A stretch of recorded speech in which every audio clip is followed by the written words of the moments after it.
I wanted to drop everything, my whole life that I was having since 2013, and just go back to Ukraine, pick up a weapon and just fight. How did you feel when you first found out that Russia had invaded Ukraine and the catastrophic impact that this has had? Oh, my first thoughts, I was unable to do any sorts of living. I was literally devastated for like first 3 days. I was constantly crying.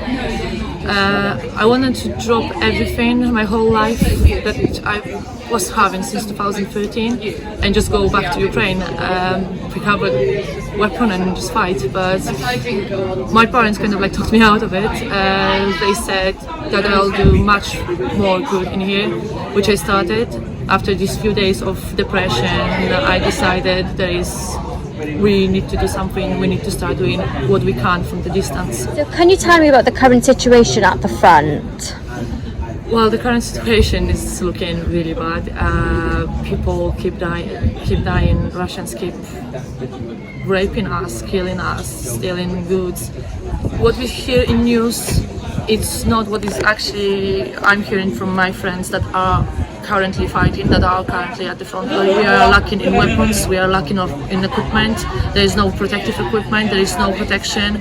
We keep sending them stuff, we keep sending them money, we keep sending them bulletproofs, helmets, things like that, boots, because we still don't have enough equipment. So people are fighting, they will fight till the last drop of the blood, but they have nothing to fight with. So we still are standing, so it looks much better than we all expected, but it's still is really difficult. There is like diseases on the streets, dead corpse on the streets. It is really going to be bad. Ukraine was considered as one of the biggest exporters of wheat. We might start lacking in bread, not only in Ukraine, in Europe in general.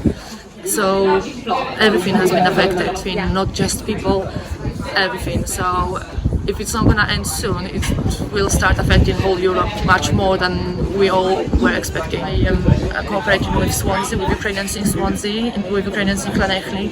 They do their part as well. So basically every Ukrainian community in the UK, which I'm in contact with, all of them are doing something to help. We have collection point in Newport where we collect stuff that is being shipped to Ukraine or to Poland refugee centers. So we try to do as much as possible. We are looking for sponsors for Ukrainian refugees in here, try to connect Ukrainian refugees with sponsors in here as well, work as translators. So every single one of us, it's not just me, it's our whole group, every single one of us is basically busy every day with doing something. We buy equipment, send it to Ukraine, or we just send money to Ukrainian volunteers, to our personal contacts that we trust in Ukraine. And yeah, it's kind of like non-stop war. So more than 10,000 people in Wales signed up to provide a home for people in need after the outbreak. But lots of people accuse the government's response of being too slow. How do you think their response to the war has been? That's the issue. The response is really been really slow.